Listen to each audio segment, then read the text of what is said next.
Finder 2463, Άμα σκέφτεσαι να τα παρατήσεις, πρέπει να συνεχίσεις το κομπό, δεν μ' αναλύσεις.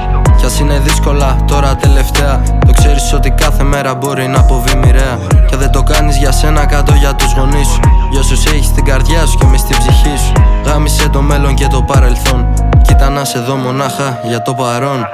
Γιατί τίποτα άλλο δεν έχει αξία, άμα η δική σου είναι όλοι καλά. Άμα έχεις ένα πιάτο για να φας, τα βράδια να λες στην κοπέλα σου πόσο την αγαπάς. Τον αδερφό που όλα τα περάσατε μαζί, να του θυμίζεις πόσο τον εκτιμάς. Γιατί ο σεβασμός και η αγάπη αξίζουν, φίλε, πιο πολύ από το κας. Γι' αυτό κοίτα να είσαι αυθεντικός, να μην εξαρτάσαι από τα αρχίδια κανενός. Γιατί στο τέλος όλοι μένουμε μονάχοι. Αχ αδερφούλη, τελικά τι είναι αγάπη? Εκτός αν έχεις και έναν καλό φίλο που θα σε συμπαρασταθεί σε κάθε μάχη. Θα είναι δίπλα σου όταν όλοι είναι απέναντί σου, γιατί απλά γι' αυτόν το loyalty μετράει. Άμα σκέφτεσαι να τα παρατήσεις, πρέπει να συνεχίσεις το κομπό, δεν μ' αναλύσεις. Κι ας είναι δύσκολα τώρα τελευταία, το ξέρεις ότι κάθε μέρα μπορεί να αποβεί μοιραία. Και δεν το κάνεις για σένα, κάτω για τους γονείς σου, για όσους έχεις στην καρδιά σου και μες στην ψυχή σου. Γάμισε το μέλλον και το παρελθόν, κοίτα να σε δω μονάχα για το παρόν. Κάθε βράδυ πριν πέσω να κοιμηθώ, μου σκάνε συνέχεια μπάρες μέσα στο μυαλό.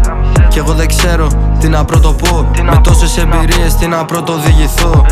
Δεν μου νομίζω πως πάω να τρελαθώ, νιώθω πως έχω κολλήσει μέσα σε ιστό. Γι' αυτό γράφω κάμια μπαραμπάς και ξεχαστώ απ' τις μαλακίες που μου πνίγουν το μυαλό. Αδερφούλη, άμα νιώθεις μια απ' τα ίδια, πως έφτασες στα όρια και φτάνουν τα παιχνίδια. Τώρα είναι που πρέπει να πουσάρεις, πάρε το ρίσκο και βρες τον τρόπο να ρεφάρεις.